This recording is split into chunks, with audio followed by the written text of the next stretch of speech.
Yo, hello traders. It's your one and only Forex Q coach, Tim Legend, and I'm super excited having you all here today on this one. All right, if this is your first time on my channel, could you do me a little favor? Hit the subscribe button, turn the notification bell on so that you don't miss out a single thing. Because right here in this channel, all I do is to post content that help you win in the financial market. So hit the subscribe button and turn the notification bell. Now let's begin. I believe a lot of you have questions. So let me take questions, all right? Let me take questions. I want to take questions. Anything you know that you might find challenging, just lay it out so I will explain well to you guys. Thanks to demo account. So everybody you can go and start using your demo account to practice. So when you feel that you're confident, you can start going into real accounts. Okay. Take note of that. All right. Hello? Yeah, I can hear you clearly. Okay, good evening. You're welcome, trader. Yeah, thank you so much for the lecture so far. And my questions goes like this. You know, the forex market, which is in the normal Currency pairs. fiat currency market, yeah. Yes, yeah. So I don't know if this is if they manipulate this particular one because we don't hear news when it comes to this is not affected by news. If I'm right, I think I'm right. So we don't hear anything concerning payday rule and stuff like that concerning when it comes to indices and all the stuff. So, but on normal fiat currency like Euro USD, we see that we notice that when we have some major news, it affects the trend in the market. We see some movement. So I don't know if this can actually be manipulated. Yeah. Okay. All right. Now, for the currency pair markets, it's very obvious that anytime there is news, you would always notice price would always get all those reactions. All right.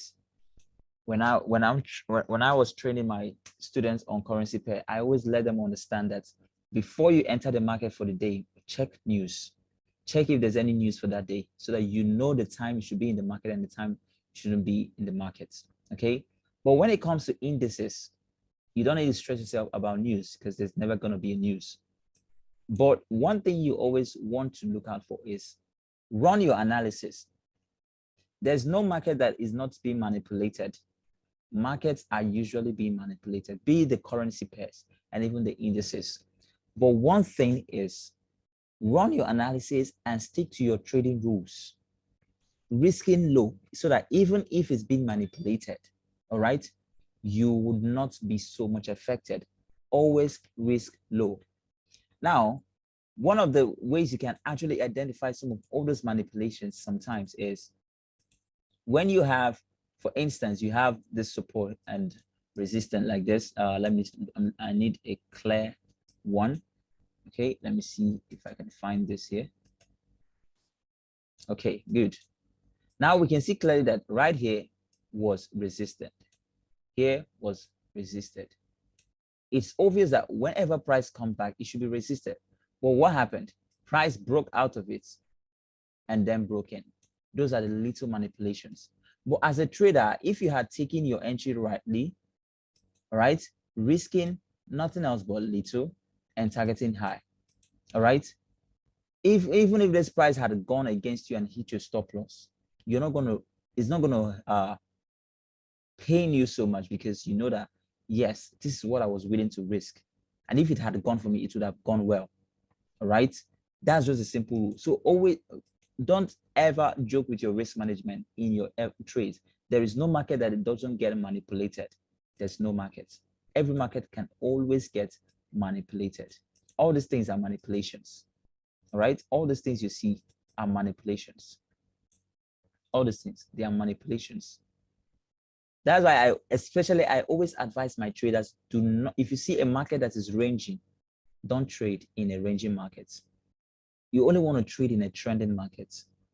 A ranging market is a time where the market makers uses to grab enough money out of retail traders because This is when you see people, oh, I want to buy from support, I want to sell from resistance, and price continues to do all this kind of things, hitting people's stop loss out and going back in. You understand? So if you see a ranging market, don't trade in it. Wait for that range to get completed. And once the market has continued a new move, follow the move. Okay? Because during this era of this range, what's actually happening if we go, for instance, to a, let's say, if this is a 15-minute time frame, if you go to something like the 4-hour time frame or the 8-hour time frame or even a daily time frame, okay, what you're going to see is this. You're going to see a doji candlestick, which I taught you guys that the doji candlestick signifies what? Indecision in the market. You're going to see a doji candlestick in a higher time frame during this era of what?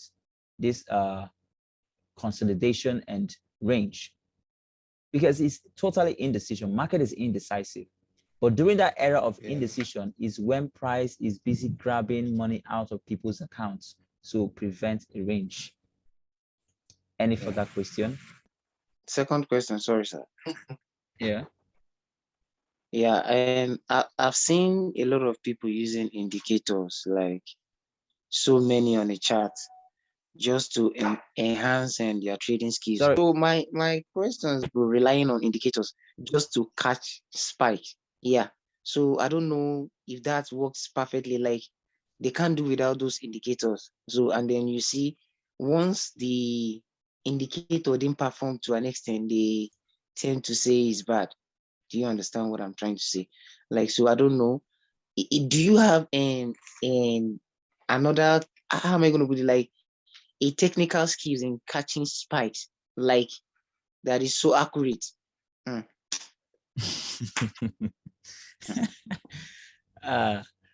Okay. All right. I get your question clearly and correctly. Now, if you notice, if you go to my YouTube channel, I have quite a lot of videos. All right, quite a lot of videos, and quite a lot of them are price action based, and also quite a lot of them are also indicator based. All right, but this is one thing you must understand as a trader. It is not a bad idea to trade with indicators. Okay, and on the other hand, you cannot see a perfect indicator to give you what do we call it? You can't see a perfect indicator to give you perfect trades. But what I usually do is I always want to make sure that if I'm trading using any indicator, I have other confluences. I don't just trade and base all my confluence on that indicator. No.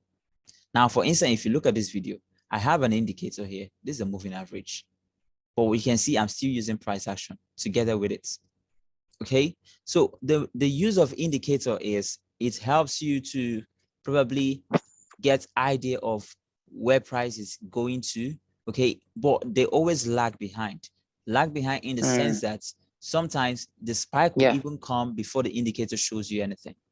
But if you're applying your price action together with it, your indicator is just going to be serving as one confluence for you plus your price action. I hope you get it clearly now. Okay, so it's not a bad idea for you to use indicator. You can use indicator if you have to, because I use it sometimes. All right, but always make sure you have multiple confluence. Very, very important. Always make sure you have multiple confluence. Don't just base all your ideas on that indicator alone. No, not at all. It's not advisable. It's not advisable. I hope that was taken. Yeah. Thank you so much. Yeah. Thank you very much. Any further question, traders? Do you provide signal? And two is that I've been trading. Yeah, I've been trading quite a long period. Yeah, now. So, but the point is that, this consistency, like today you make a huge amount of money, the next day you blow, even including your profit and your capital, everything will go. So I don't know if is there do you have a trading pattern? You understand? Like, okay, in a day, and if there's any amount, like specific amount, one should be targeting, because I think I'm lacking when it comes to that aspect. So consistency, like, okay, in a day now, I really want to make like $20 or $40 just a day. So once I get to that point, there is this greed, or do I call it this? Yeah, it should be a greed. Yeah, you want to trade more because you've made that target within how many minutes or seconds. So there's this greed. No, I can do more, and that leads to so many blowing of accounts. And at the long run, not as if you don't know what to do, but how can one manage that kind of greed, that kind of emotion? Yes, that kind of emotion. Yeah, and then you're talking about, okay, you placing a trade, and then when you see that the trade was just and going against you, so not knowing that the reverse will be in your favor, because of that fear, you quickly pull out. Yeah, I think, how can you balance that emotion when it comes to trading and not be so greedy? And then that's my question, boss. All right, well taken. Now, if you see this video here, the 9-box Forex trading plan. All right. Now, this video, I made it to teach traders how to create and establish a trading plan. Because as a trader, you cannot trade the market if you don't have some certain tools. Just like as a farmer, you can't go to the farm without your machetes, all right, without your working tools. Else you just go to the farm to look at the grass and go back home. So in that same manner, it also applies to a trader. You cannot get into the market when you don't have some certain tools. What are your tools? Number one, your strategy. If you don't have a strategy, don't trade a real account, because you're just going to that market to gamble and joke around. But don't get it twisted. Sometimes people get lucky and make money and rush out of the markets, but that's not what makes you a trader. Okay? You can't go to the market if you don't have a strategy. You can't go to the market if you don't have a trading plan. All right? If you want to be consistent in making profit in this market, like I always say, loss is inevitable. There are days you go with losses. But it is very bad if the day you went with losses, and even to the extent that you lost what you've made the other day, the previous day, is bad. That was why I taught you guys risk management.